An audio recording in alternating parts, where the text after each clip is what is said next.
Passport, নগদ ৩ লাখ টাকা ও ব্যাংকের চেক রেখে ভুলে সিএনজি থেকে নেমে যান দুই ব্রিটিশ নাগরিক।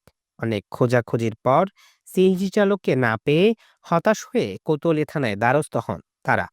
এরপর ছায়া তদন্ত শুরু করে কোতোয়ালি থানা পুলিশ। বিদেশি দুই নাগরিককে নিয়ে সব সিসিটিভি ক্যামেরা ঘেটে ৮ ঘন্টা পর উদ্ধার করা হয় সব মালামাল। রাত ৮টার দিকে বাকুলিয়া থানা এলাকা থেকে হাত ব্যাগটি উদ্ধার করে কোতোয়ালি থানা পুলিশ। এর আগে সকাল 11:30টার দিকে নগরীর jubilee road tower in hotel থেকে সিএনজি চালিত অটোরিকশা নিয়ে লাভলেন ইস্টার্ন ব্যাংকের সামনে নেমে যাওয়ার পর হাত ব্যাগটি হারান এই দুই ব্রিটিশ নাগরিক। গতকাল ব্রিটিশ নাগরিক দম্পতির একটি ব্যাগ, তাদের দুটি ব্রিটিশ নাগরিকের পাসপোর্ট, নগদ 3 লক্ষ টাকা, একটি মোবাইল এবং কিছু ডকুমেন্টারি কাগজপত্র সহ হারিয়ে যায়।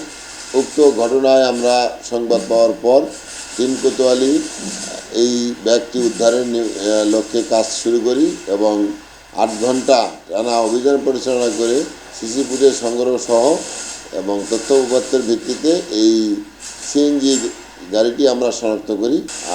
20টার সময় এই সিএনজি গাড়িটি শনাক্তপূর্বক সিএনজি গাড়ি হতে উক্ত ব্যাগটি আমরা উদ্ধার করি।